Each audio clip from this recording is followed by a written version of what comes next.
Welcome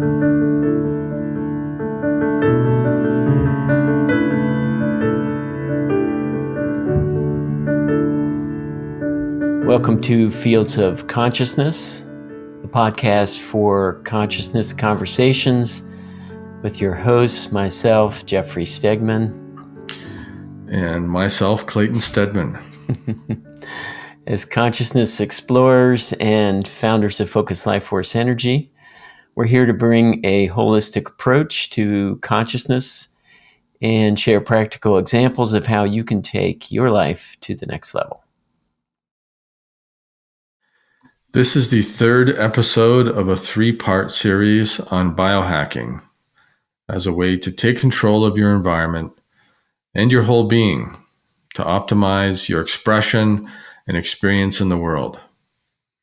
Today we break down an area that is less commonly discussed, biohacking your spirit.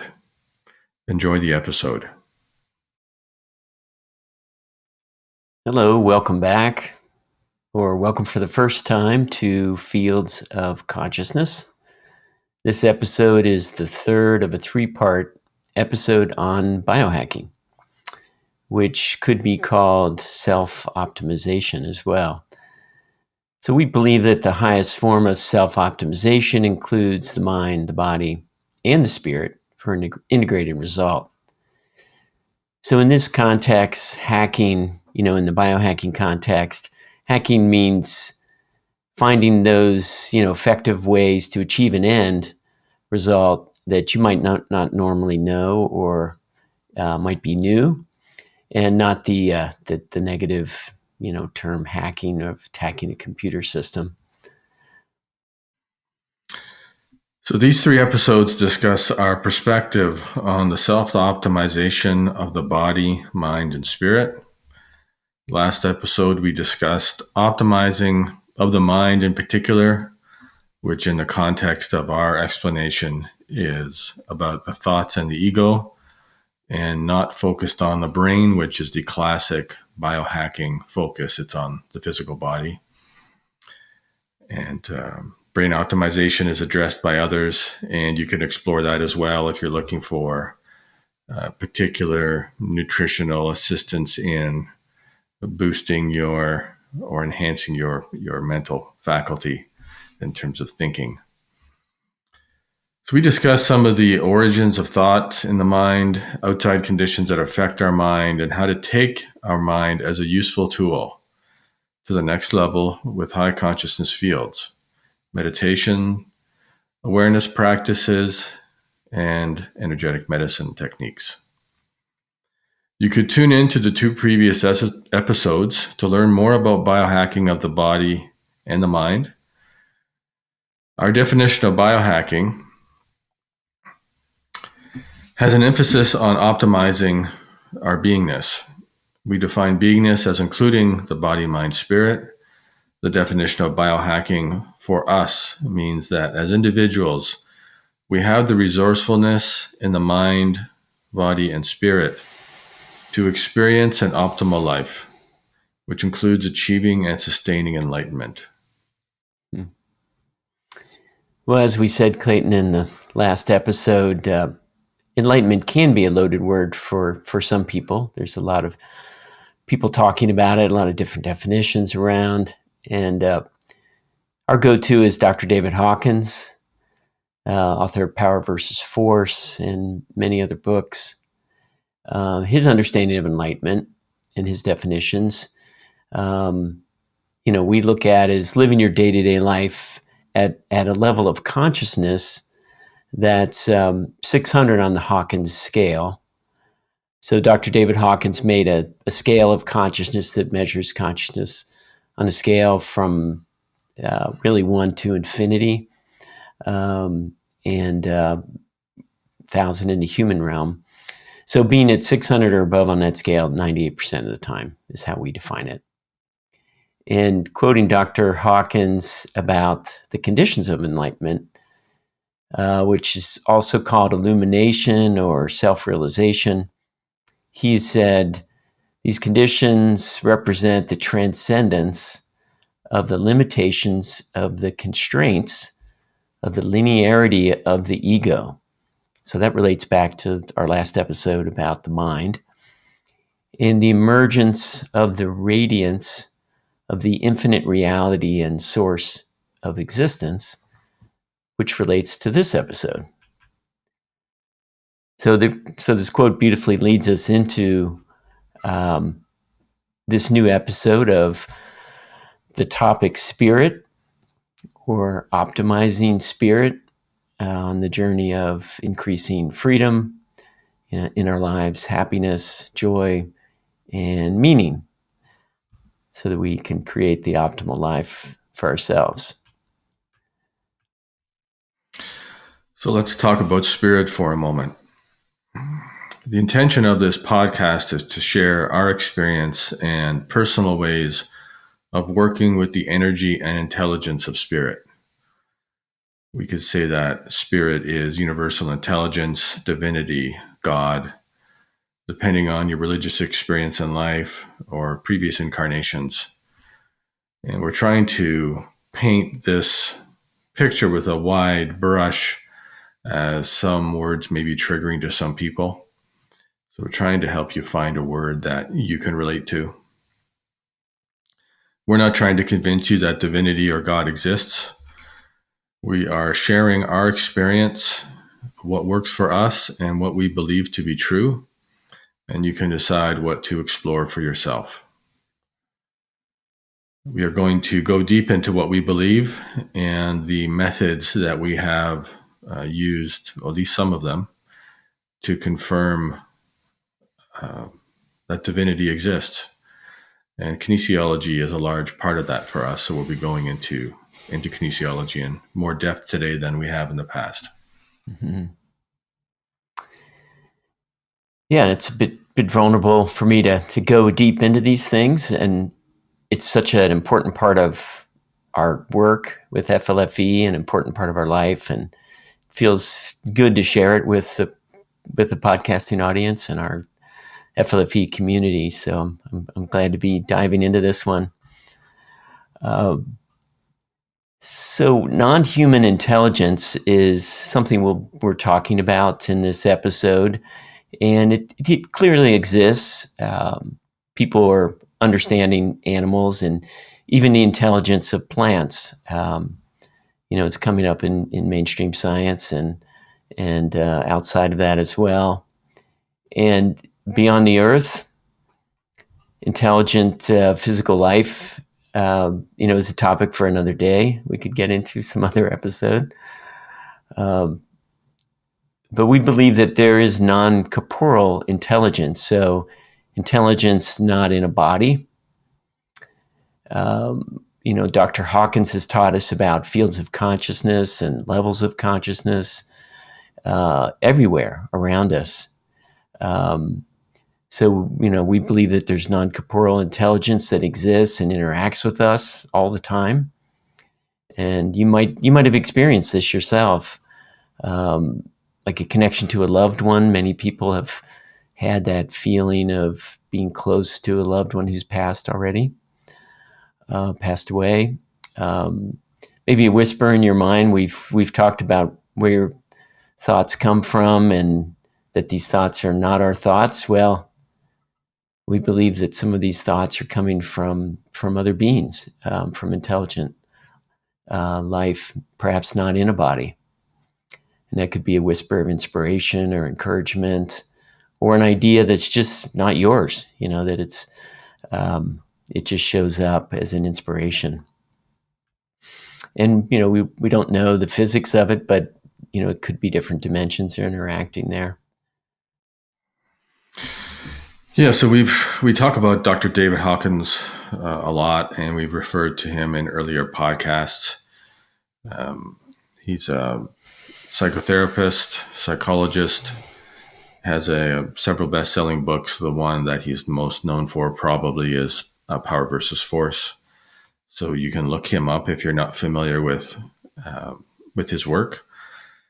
And we have talked about his scale of consciousness. We'll be referring to that, and there'll be some terms that we'll have to sort of define for you, because it's just a very specialized kind of field, and every profession has its own language. And so if we're a bit slow on the explanations, just understand that we want to create a big foundation for us to be able to move around on together. So levels of consciousness, again, Dr. Hawkins' scale goes from 1 to infinity, and that infers that everything has a degree of consciousness. On that scale, divinity or God would calibrate at infinity. So the scale is based upon kinesiology or muscle testing. And Dr. Hawkins has done an extensive amount of research on that. There's a white paper called Qualitative and Quantitative Analysis that talks about the theory of kinesiology and some of the research behind the practice of it. We would say there's an infinite variety of consciousness levels and intelligences. Now, on the Hawkins map, it's a logarithmic map. So 220 on the Hawkins map of scale of consciousness is 10 times more powerful than 219. So that means 10 times more energy to create the life you want, 10 times more capacity for you to see the world in a different way. We do a lot of kinesiology in the company. I think I just passed 8.2 million calibrations, Jeff. Wow. And I know as a group, we're just over 11 million. Mm-hmm. We do testing literally every day. In the morning, we test the level of consciousness of the properties. So FLFE stands for Focused Life Force Energy. It's a company that Jeff and I co-founded that specializes in creating high consciousness fields, or I guess more accurately, the mission is to support the optimal conditions for the evolution of consciousness in an economized society. So that's why we figured that this podcast would be helpful, because there's more to creating the optimal conditions for the evolution of consciousness than just providing a service. It also helps to know what the people that are providing the service to you are thinking. So that's part of the reason why we're having these conversations with you. Mm-hmm. Okay. We believe that our human beingness is an aspect of divinity, source, God, universal intelligence, that we have the ability to connect with all that is, and that we actually are connected at all times. The ability to increase our conscious connection is more what we're referring to here in terms of our ability to connect. That through our connection with divinity, that we can have a high degree of discernment of truth, and that human beings are also spiritual beings, and there's a lot of power in our spiritual aspect of our life. We're not just physical beings. Mm-hmm. And Dr. David Hawkins is a great example of, a really powerful spiritual person, high level of consciousness. And I'm always struck when I get on YouTube and I watch his videos, just how funny he is. I mean, I just laugh when I watch him, just because he just sees life in a different way. He sees a really big picture, and it can be comical, the kind of things our minds do, our little dances and justifications and little stories we tell ourselves. And so it does seem to be like higher spiritual paths. We'll get into this a little bit later. There's some humor there. And Hawkins is a great example of that. Yeah, I mean, it's interesting that we're connected to everything. And, FLFE, Focused Life Force Energy, works through a quantum association, a connection instantaneously around the world that, there's clearly physics and science of the energy and these unseen quantum connections and dimensions, consciousness, and maybe the cosmology of, high consciousness beings, or cosmology of beings in the universe, that we're just hasn't been done yet. Angels and archangels and some of these things are very common, but we don't see commonly discussed and sort of understood through different religions. But we believe that there's physics there, and it will be understood at some point. There may always be the mystery of the infinite nature of reality, but there's currently not instruments to measure this energy of these higher levels, but we can feel it in our bodies.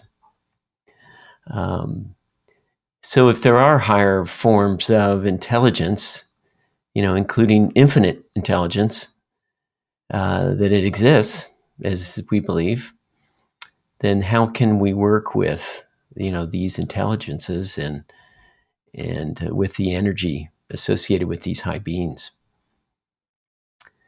So that and there's no answer to that question. It's more of a journey of discovery that we've been on all these years together, Clayton, and it just seems that we keep uncovering more and more. And I think one of our stock phrases is like, "This is the next level." Yeah, yeah. And it's an infinite. It seems like there's an infinite number of levels here. So you could define this journey as optimizing spirit, or optimizing. Another way to think about it would be optimizing our connection to higher levels of consciousness, higher beings. So we're sharing our personal experience with doing that, and it seems that when you connect to these higher intelligences, and for me personally, it's like, wow, I need the help. Like I've got my own intelligence, but when these, it's like when these inspirations come through for scientists all around the world on a particular subject, those higher intelligences are helping us, and it seems we need all the help we can get. Yeah, I mean, we've had probably hundreds of experiences, Jeff, of having ideas that are outside of the realm of our technical training.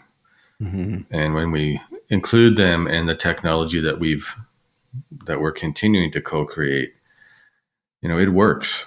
Mm-hmm.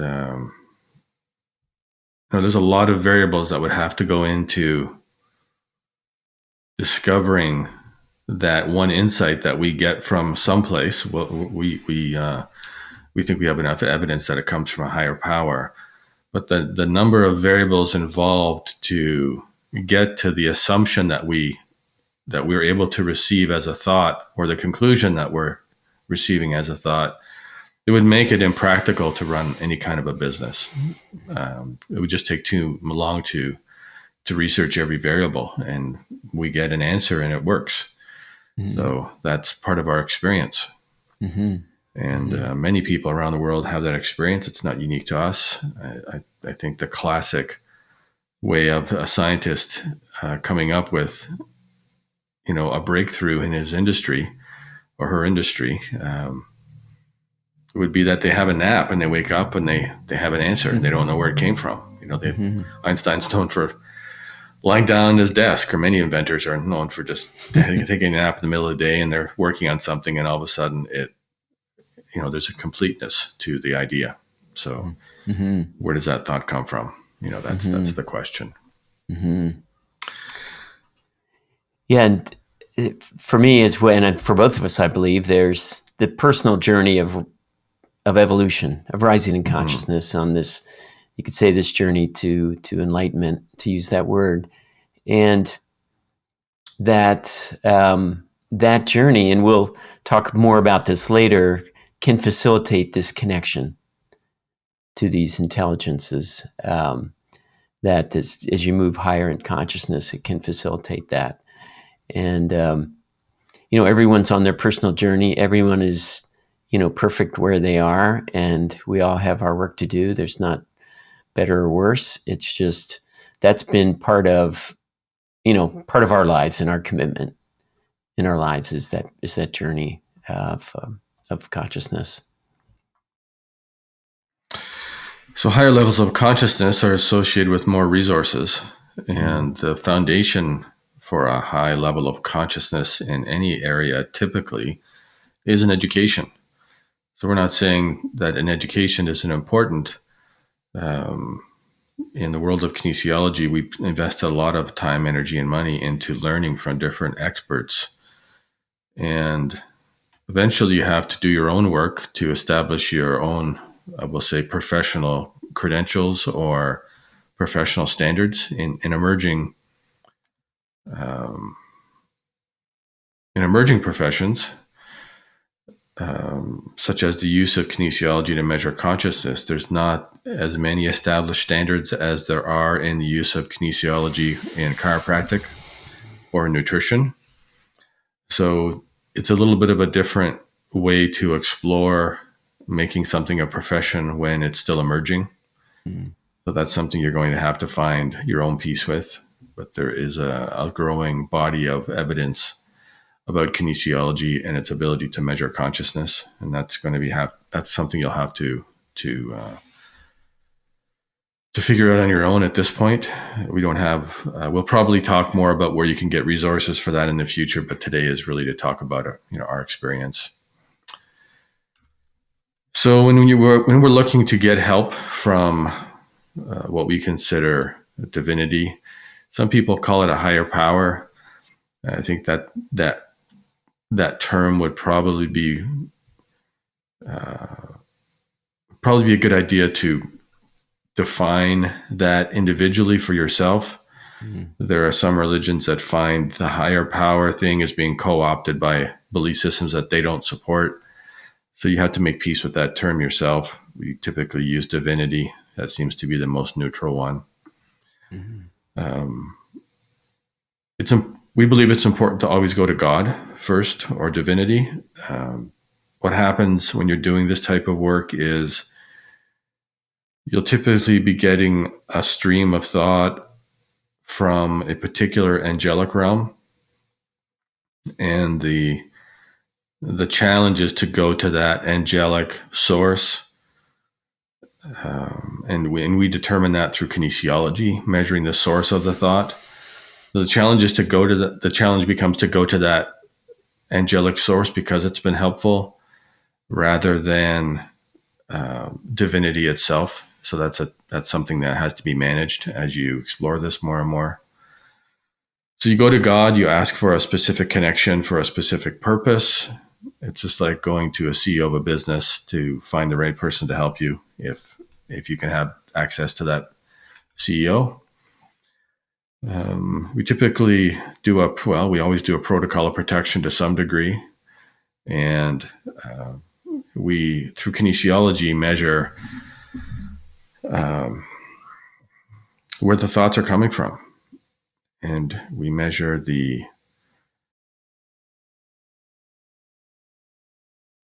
our ability to translate those thoughts into language that can help us. Mm-hmm. So there's a lot of rigor. I mean, Jeff, we do a lot of this. There's a lot of rigor in the process. Mm-hmm. It becomes pretty quick and somewhat seamless because we've done it so many thousands of times, but tens of thousands of times, as many people do. It's not unique to us. And the introduction of kinesiology and measuring the level of consciousness of the source, measuring your level of consciousness during that interaction, measuring the ability of the message to be translated and put onto paper. And then in the case of a technical instrument, does it work? Does it work within the parameters that, the specifications need to? I mean, that's just really, it can't get any clearer than that when you're working with a piece of technology. Mm-hmm. So, some people refer to this as the power of intelligent surrender. When you have enough confidence in the process and your ability to discern truth, you can relax more into this higher consciousness field, if you will, these nurturing energies. We were talking earlier, Jeff, it's like having an electrician come into your house. They're the expert in and how your house is wired. You don't need to know everything about electricity and the code in your area. That's the electrician's job. So when you're working with these higher consciousness energies, after you've developed a relationship with them and enough discernment that you can trust yourself to go into those areas, then we see those as the experts, and then we can relax more and more. Mm-hmm. Mm-hmm. So part of the process is creating a high consciousness field so you can quiet the mind, and it allows us to listen better rather than being preoccupied with our own thoughts. Mm-hmm. Well, since we've mentioned angels and archangels, let's talk about that for a little bit. Mm-hmm. So we're talking about these intelligent beings, non-corporeal, likely, and this angel and archangel, and these are common names, that are out in the world. We believe these are highly intelligent, extremely high consciousness, high energy beings, because they're high consciousness. And it's not associated with any one religion, even though, and many religions talk about it. It's really universal. And I'm always blown away by this, that 8 out of 10 Americans believe in angels, according to a recent study. So it's widely held belief, and universal in many different types of religions and spiritual studies. Dr. David Hawkins has done some work on angels and calibrating the levels, and then we have our own experience and our own kinesiology expertise. Clayton, are there some numbers associated with archangels as far as level of consciousness? Like what determines what's an archangel and what's an angel, and according to these definitions? Yeah, what I would call from Dr. Hawkins' work is he categorized the angelic realm as being at 500 or over, Mm-hmm. and the archangel realm was at 50,000 and higher. Mm-hmm. Mm-hmm. So the human domain is 1 to 1,000. Mm-hmm. So there is a number of microwatts of electricity associated with each level of consciousness, and there is a calculation for that in the back of Power versus Force, first edition. I think it's page 282. Mm-hmm. It's back near the consciousness compensation chart. So if you're really into the math of that, you can dig into some of those calculations. But it's 50,000 and up, Jeff, is what I recall. Thanks. Yeah. Well, let's go back to discernment, because it's such a big issue. It's been a big part of what we do, and how we connect is really determining who we're connecting to and who or what that we're connected to. When we have a stream of thoughts, like you said, and as we talked about in previous episodes, our thoughts are not necessarily our thoughts. Well, whose are they? So the discernment of that it's really important to know, it seems. And what is the level of consciousness of this intelligence? And there's warnings in different religions about connecting, because you might connect to lower intelligences that might harm you. So we use kinesiology to measure the level of consciousness of the being over some period of time. It's always over a period of time, and the level of consciousness of what they're expressing to, in the connection or communication. And then I know you measure kind of ongoingly, Clayton, the capacity to express it, and it's a percentage number, and it could be words written, spoken, or art. We were talking about that capacity to translate into a painting or a piece of music is another route for expressing what's coming through. And then the intent towards us, the level of consciousness of the intent of the beings. Mm-hmm. Yeah, we're sort of circulating around some of the protocols we use. It is important to create the right energetic environment to invite these beings into our space, and to remember that we're sovereign and that we have a choice of what expresses through us, that we have control of that experience, and that we can stop at any time we want. Mm-hmm. It is extremely difficult to be in the presence of very high beings for a long period of time. It's very taxing on the nervous system. So that's another caution that many religions have, is that it can be exhausting to be in communion with these very high beings for extended periods of time. And that's been our experience. It's very difficult to manage it. As appealing as it is and as efficient as it is, there's a price that you pay for that, and you have to manage. Manage that. Otherwise, you can't. It limits your ability to do it because you're too exhausted. And we've talked in other episodes about the nutritional support. Mm-hmm. Magnesium, central fatty acids, amino acids, central amino acids that can help support you in those, in those high fields. Yes, and part of, we're sort of stepping onto the realms of what some people would call channeling, and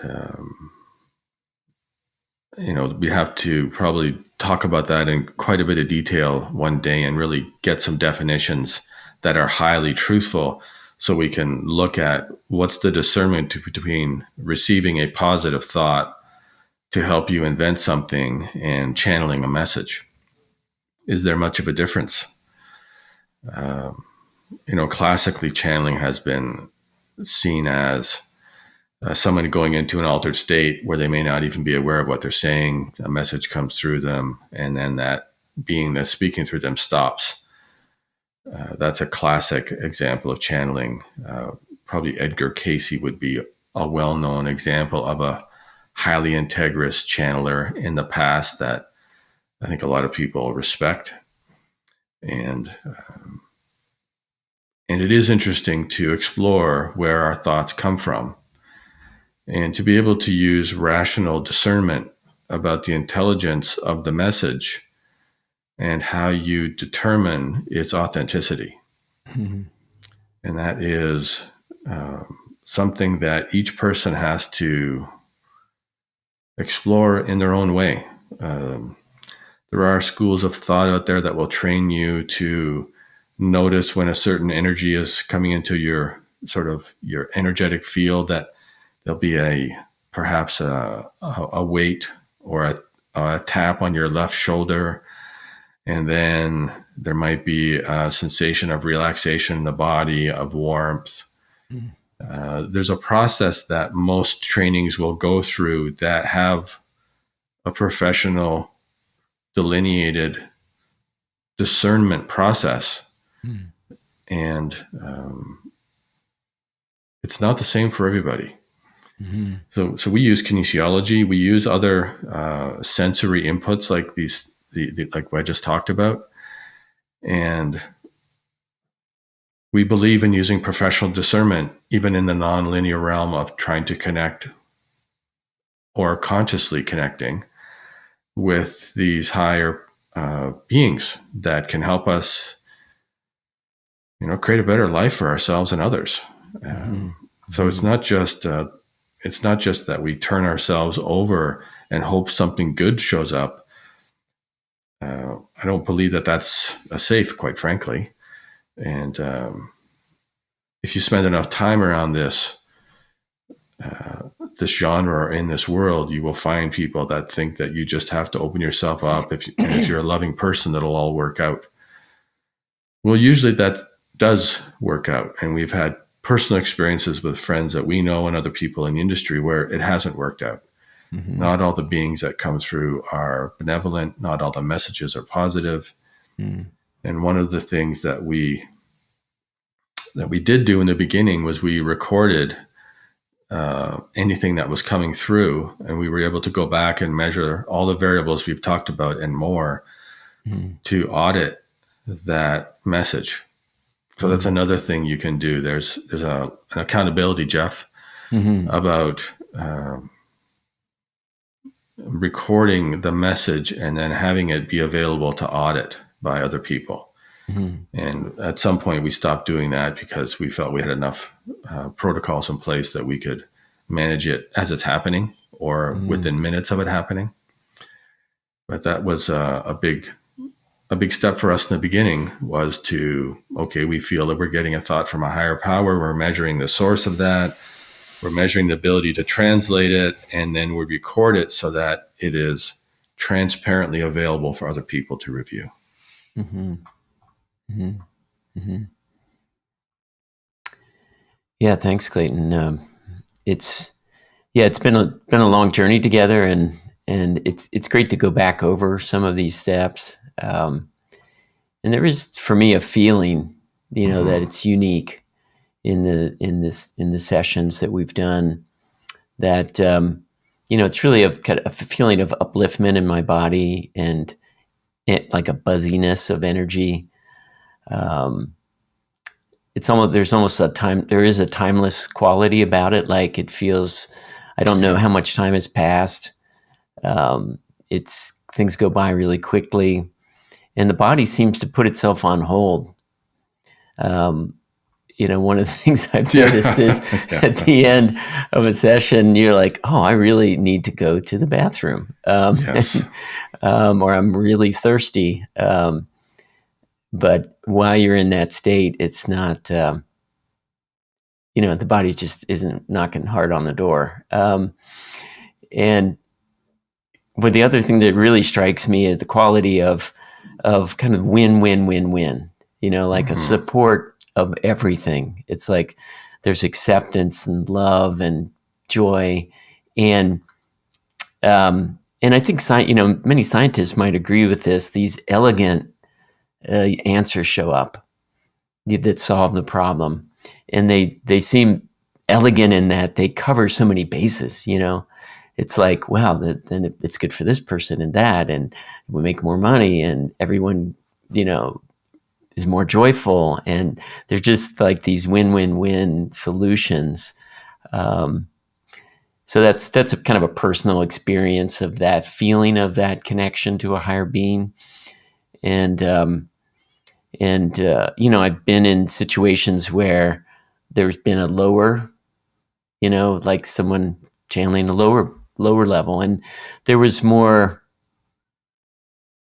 There was anger, there was feeling of heaviness in my body, a feeling of guilt, and like, I should have done this or that. And then kind of a prideful puffing up of that was happening. And that was clearly, in the first minute, oh, okay, that's not good. Time to go. So we, we're intelligent in our feelings, and we can just, apply that to what's going on here for us. Yeah, higher consciousness truths typically don't create separation. They don't create shame. They don't engender fear. They don't suggest you be angry towards somebody. There's just the basic, is it an elegant solution that raises the tide for all of humanity, or is it a message that creates division and fear and separation and one person against another? That's another level of just cognitive awareness of what is being said. And I know for us over this time, there's been a groove. There's like an energetic groove that happens, and seems to come from, connecting with a group of people, with an invocation or prayer, using the same one over and over again. And that groove just makes it really easy to fall into, the process, whether it's testing, using kinesiology to test the level of consciousness of the properties, or it's, into solving an issue or moving the business forward, or adding new benefits to FLFE. There's that diving into that groove.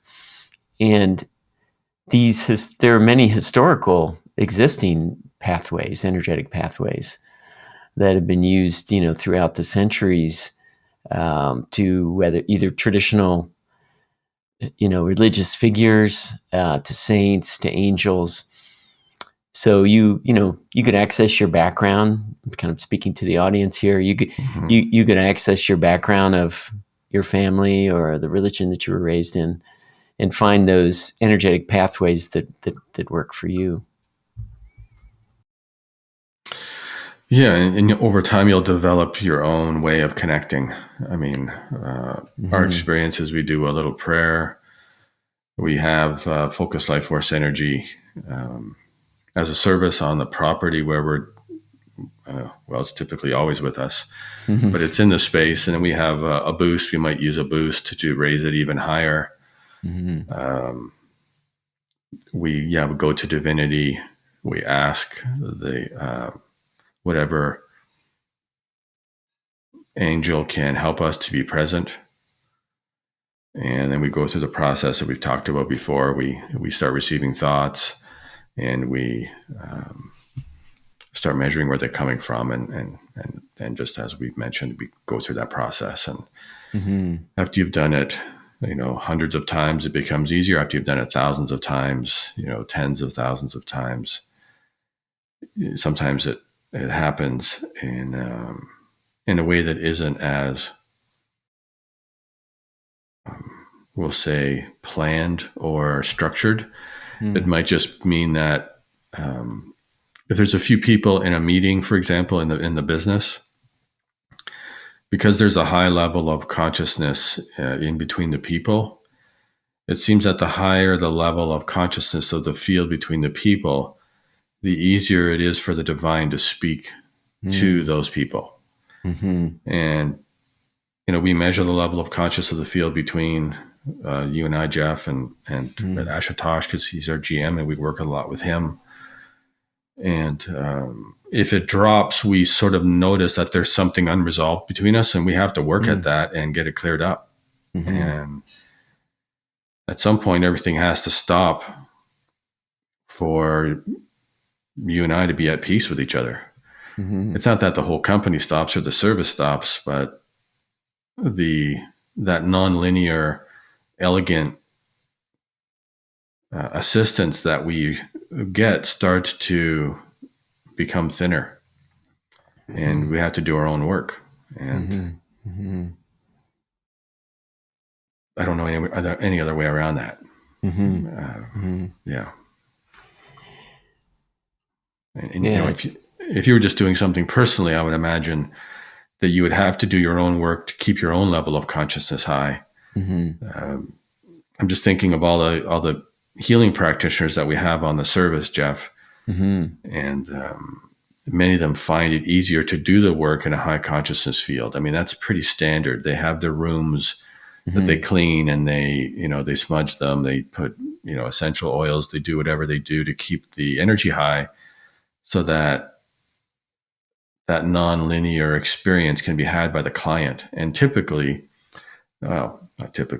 often a high consciousness practitioner who's been trained in a profession has been doing it for a decade or two. They'll go up to, say, 700 on the Hawkins scale of consciousness while they're doing the work. And, they might live in the 500s. They go up temporarily. The client goes up. That's part of the value that the client gets. And then, everybody sort of comes back down after the session's over. So this is a common occurrence in the healing arts. Yeah. And it does seem common as well that people gathering together with an aligned intention, aligned positive intention, can activate a field, with a higher LOC. It doesn't happen every time, and that's part of the groove that we were talking about earlier, is that that field. So we've talked a lot about consciousness fields on the podcast, and this invocation process that we do and connecting to a higher power, and is activating a field. And it's several people, it's two or more. Mm-hmm. And so every day now, two or more people in the company meet, 7 days a week. And it's part of that activating the field and keeping the energy momentum of the business of FLFE moving forward, and the support of the subscribers. And but I think that's a principle out there, that two or more gathered in my name, that Jesus said, or is recorded, seems to be a principle of people have their own level of consciousness, and then with someone else they can activate a field, and it can rise in consciousness. And then the higher the field, the easier the connection. Yeah, some people refer to it as thinning the veil between the worlds, right? Yeah. Well, we'll in another episode we're going to share our perspective on the angelic realm, the archangel realm, how the step down transformer process works when you go to divinity and the message comes from an archangel of a certain level of consciousness and down to where we can receive it, and we'll give you level of consciousness marks along the way, if you will, or numbers that you can refer to, and we'll have some graphics on that so that it's easier to understand. But we just don't have enough time today to cover all that, and we can probably go into detail at that point, Jeff, about what prayer we actually use, and and then how we open and close the space, and what are some of the things we're looking for. Maybe like in our own personal experience, like, okay, what's the level of conscious of the field between the people? What's the level of consciousness of the message, and just kind of make it more personal. Yeah. Well, there's a lot of literature out there about angels and archangels and the power of their energy, and the experience of that people have. And, we've gotten some glimpses of that, of the power of that very high level of consciousness, sort of the spiritual energy of it, the brightness, and there seems like there's like a light and a brightness of it. And, that's not just us, and many people have talked about that. And so that's one of the things that I feel in my body is that energy, and it's sometimes very overwhelming. It feels small, really small in those situations sometimes. And but not like it's belittled, but it's just a massive intelligence, and it's the energy of it in your body can be a bit overwhelming, but really also feels really good and can be very healing too. Yes, it becomes so appealing that it seems to be I don't know if it's the highlight of a day, but it's certainly a focus of our day. Getting together for a meeting in the company, at least the first 2 minutes are going to be really fun, and the rest of it, you don't know, but at least it's going to start well. And we never know where it's going to go exactly. So never know where it's going to go. Yeah, we can make it go in a certain direction, but we try to stay open to what wants to show up. So, yeah, and I've noticed that these high beings also are really, they're interested in our personal evolution and helping us. And maybe that's part of how this all works, and why we're here is this personal evolution. And it's why FLFE is really committed to supporting the conditions for that, for us to grow and be the best we can be. Yeah, it's a That's a pretty good summary. I guess we're starting to wind it up here. As we go into talking about FLFE throughout these episodes, one of the things that's worth noting is that the average person on the service for, I think it's 24 hours a day, in 90 days, the average person goes up about 30 points. Mm-hmm. So that is logarithmic, as we mentioned earlier. So that's a significant change in the quality of your life. Mm-hmm. In terms of where humanity is able to go as an average, you have some people going up in their life and some people going down. Mm-hmm. Dr. Hawkins talked about the average person on the planet may only go up 5 points, considering that many people go down. And so 30 points in 90 days, even though some of us go up several hundred points in our lifetimes, maybe many of you who are interested in this type of topic, you may go up several hundred points in a lifetime. 30 points can change your reality. And it's really about increasing the quality of life for all of us. That's really what we're about. Mm-hmm. Yeah, we talk about it, increasing freedom. Yeah. And as freedom from our patterns, like we talked about last episode about the mind, those, stories we tell ourselves or patterns. And yeah, in some cases, freedom from addiction and habits and just suffering, and really be more time and joy and love and happiness. Yeah, higher consciousness fields do allow access to connect with these higher realms. That's pretty self-evident, I think, for everybody. It's just a matter of saying it. And it does increase the quality of your communications with other people, relationships, a deeper understanding of yourself, an increased ability to manifest. Those are all the characteristics of this increase in quality of life that comes with a higher level of consciousness. Mm-hmm.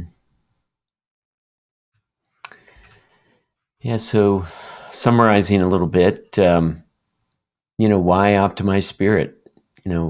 Why, what we've been talking about is, connecting to a higher intelligence that's way, way beyond your own intelligence. And, that can be humbling and really helpful experience to discover those truths that are important for your own life, and for something you're trying to solve, or some service that you're trying to bring into the world, like we did with FLFE, to support people.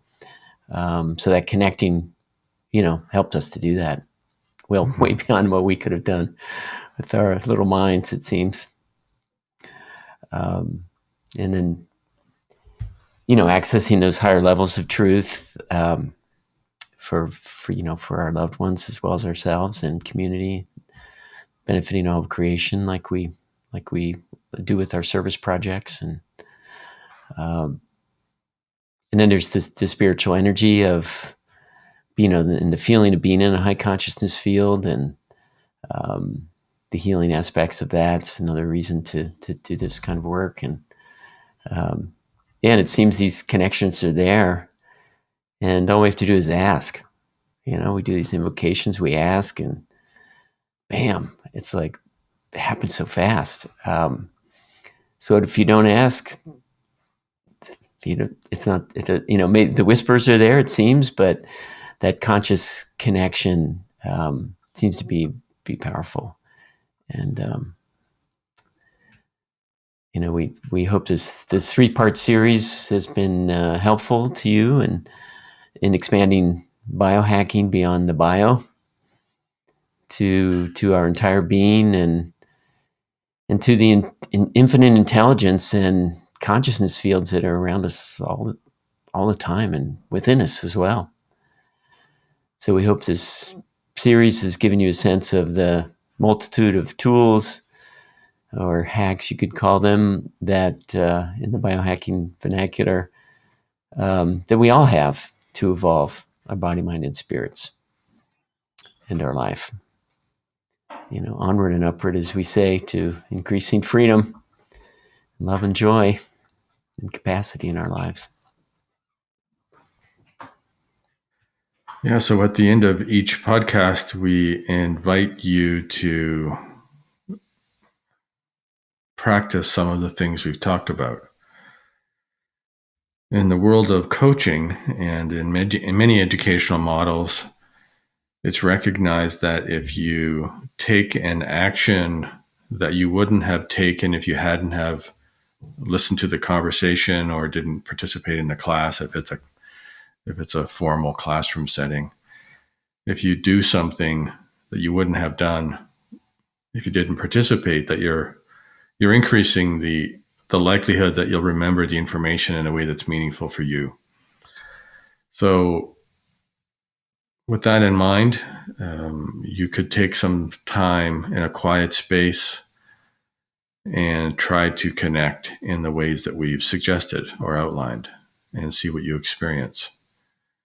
You could do it for a week or two and see if you can get into that groove of activating a field of connection using the discernment that we've mentioned and any other professional delineated granular measures that you feel you need to be safe. This is not just opening yourself up and hoping something good happens. So use your, find some professional standards that you feel you need to keep it safe and practice. You can try the FLFE free trial. We don't require a credit card to do that. And that will activate a high consciousness field on the property that you're on or around an object such as your cell phone. It does allow you to be a consciousness researcher because you have access to a control panel. Once we've tested the property or the area around the object, you can boost the level of consciousness. You can turn it down. You can turn it on and off. We have an EMF mitigation toggle switch. You can turn that on and off. And it just allows you to be in control of understanding how high consciousness fields relate to your experience in life.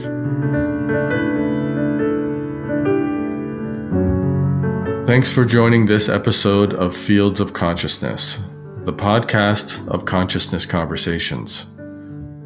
We invite you to visit the link below the episode to experience a completely free trial of Focused Life Force Energy for 15 days.